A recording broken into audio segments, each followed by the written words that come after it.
શું છે સમગ્ર મામલો? ये तांत्रिक तपास में कुछ इम्पोर्टेंट अपडेट आए हैं।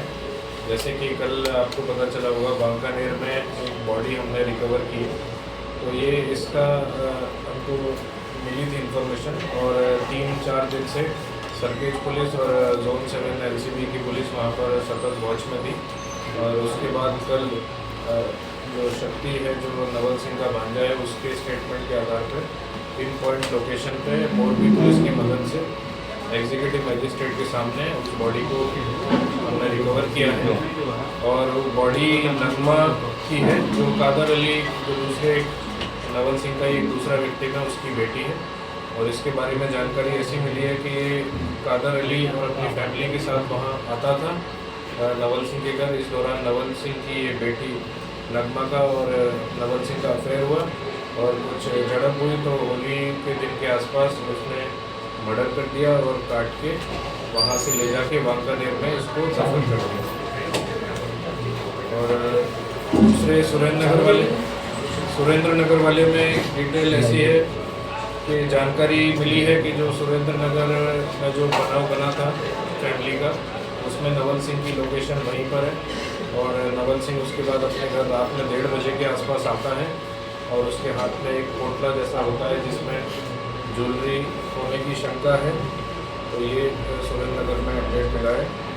और असलाली वाले जो फेटल दाखिल हुआ है उसमें स्टेटमेंट के आधार पर उसकी लोकेशन अहमदाबाद में ही थी। वो यहाँ अहमदाबाद में अपने साले के घर आता है। उसके बाद रात में लंच करने के बाद रात में डिनर करने के बाद वो वहाँ से जाता है बोलने कि मैं किसी से मिलने जा रहा हूँ। और रात में 1:30 बजे वापस आता है और सुबह ऐसी खबर मिलती है कि विवेक जो है उसकी मृत्यु हो चुकी है। और उसके 10 दिन बाद वो अपनी वाइफ को और अपने लड़के को ऐसा जादू दिखाता है कि तुमको पैसे चाहिए थे तो मैं एक जादू तंत्र मंत्र से पैसे दिखाता हूँ। और वो अपने टेबल के दराज में से 1.5 लाख रुपए निकाल के जादू करके बताता है। और यही 2.5 लाख रुपए का जिक्र जो इन्फॉर्मर है जिगर उसने भी जिक्र किया था कि उसके भाई का बॉडी मिली थी पर पैसे जो थे उसके मिसिंग थे।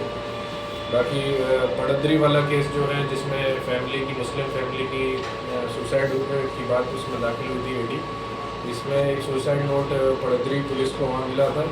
और जो हमको जो सुसाइड नोट मिला था यहाँ गाड़ी में से वो दोनों हैंडराइटिंग भी देखने में सिमिलर दिखती है और भाषा भी हिंदी है पर गुजराती में लिखी हुई है और कंटेंट भी एकदम सेम है। तो ये तपास में इतने पुराने सामने आए। સર અત્યાર સુધીમાં ટોટલ કેટલા લોકોની મોત કરી હોય તેવું સામે આવ્યું છે અને આગળ બીજા કેટલા લોકોની સંડોવણી છે તે સામે આવ્યું? 12 लोगों का सामने आया है टोटल और बाकी अभी तपास चल रहा है कि और भी आ सकते हैं। સાહેબ આ 12 લોકોને મારે પહેલા કોઈ એનો કોઈ ગુનાહિત ઇતિહાસ રહેલો છે? नहीं, अभी तक कोई गुनाहित इतिहास सामने नहीं आया है। अभी बिल्कुल पुलिस केस फर्स्ट टाइम ही है। સર પોલીસ તપાસ દરમિયાન એવું કહી શકાય કે કોઈ પણ વ્યક્તિનું ડેથ કર્યા બાદ પોતે સુસાઇડમાં નિપજાવવા માટે પોતે જ સુસાઇડ નોટ લખી નાખતો હતો?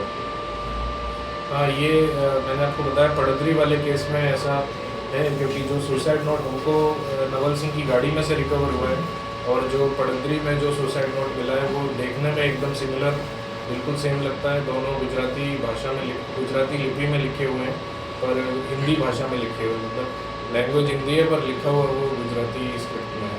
તો સર એની ખરાઈ કરવા માટે હવે કઈ રીતની કાર્યવાહી કરવામાં આવશે? FSL ની મદદ લેવામાં આવશે? FSL की मदद लेके हैंड राइटिंग मैच करा जाएगा और जो सैंपल उसका नवल सिंह का ओरिजिनल है उससे भी मैच करा जाएगा तो उससे कंफर्म होगा। સર નવલસિંહની ગાડીમાંથી સુસાઇડ નોટ મળી હતી, એ કોની હતી, કોના માટે લખી હતી અને શું કારણ દર્શાવ્યું હતું? पड़दरीवाला केस ની અંદર શું કારણ દર્શાવ્યું હતું? મને सेम ही था। उसमें भी कादर अली के नाम से ही था जो गाड़ी में से रिकवर हुआ और जो पड़दरी में सुसाइड नोट ऑटो में से मिला है वो भी उसी के कादर अली के नाम का ही था। और दोनों में यही था कि मुझे फाइनेंशियल प्रॉब्लम है और मुझे सुसाइड करना है, मैं पूरी फैमिली सुसाइड करे, मतलब ऑलमोस्ट सेम ही था कंटेंट। અત્યાર સુધીમાં કેટલા મૃતદેહ આપણે મળી આવ્યા છે આ સમગ્ર કેસની અંદર અને કઈ રીતની આગળની કાર્યવાહી? टोटल 12 हैं अभी तक और उस दिशा में तपास कर रहे हैं कि ज़्यादा से ज़्यादा एविडेंस मिले और उसके बाद अभी एविडेंस कलेक्शन का ही चल रहा है। तो इस दौरान सुरेंद्र नगर राजकोट और अपने ग्राम्य अहमदाबाद ग्राम्य में जांच की जाएगी और उस हिसाब से आगे कार्रवाई भी चल रही है। सर 12 मृतदेह मिल चुके हैं, 12 मृतदेह मिल चुके हैं अभी तक पुलिस और नहीं, जानकारी कंफर्म मिल गई है। अभी एक बॉडी मिसिंग थी तो वो कल हमने रिकवर કરી. સર અસલાલીવાળું જે બનાવ હતો એમાં લૂંટ કેટલા રૂપિયાની એણે કરી હતી અને કઈ રીતે આખી ઘટનાને અંજામ આપ્યો હતો? હત્યા કર્યા બાદ તેને જે આકસ્મિક મોતમાં નિપજાવવા માટે એણે કઈ રીતનું પ્લાનિંગ કર્યું હતું? આખું જે પ્લાનિંગ હતો ત્યારબાદ જે પોતે કઈ જગ્યાએ જતો રહ્યો હતો, કોઈને ખબર ના પડે તે માટેનું એણે કઈ કઈ પોલીસથી બચવા માટે પ્રયત્ન કર્યા?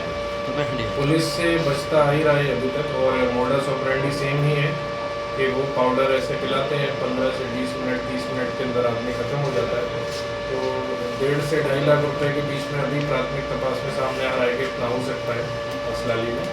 और वो यहाँ पर आया था अहमदाबाद और अपनी फैमिली के साथ अपने साले के घर पर रुका था। रात में डिनर करके फिर वो ये बोलकर गया था कि मैं किसी से मिलने जा रहा हूँ और रात में ही संभवतः उसमें विवेक से मुलाकात हुई है और उसको वही सेम पाउडर दिया है और उसके बाद वो वहाँ से निकल गया और सुबह वापस आ गया अपने साले के घर। નગમાનું જ્યારે હત્યા કરી એ આ જ રીતે કરી હતી અને જે દફન વિધિ કરી પોતે એકલો જ હતો કે એની સાથે અન્ય કોઈ માણસો હતા કે ક્યાં? એની જે રેડ બોડી છે તેને દફનાઈ દીધી, મતલબ દાઢી દીધી હતી. ये नगमा के केस में नगमा उसके घर आई थी होली वाले दिन और उसको भी ये पाउडर डायरेक्टली दिया है कि मर्डर किया, ये तपास का विषय है। तो उसका भी मर्डर किया, फिर उसकी बॉडी को छोटे छोटे हिस्सों में काटा और पहले में भरकर वांकानेर में दफना दिया। अब इसमें उसने अकेले किया कि और कितने लोग उसके साथ थे ये अभी जांच जारी है। सर वो 12 लोगों को पाउडर दे के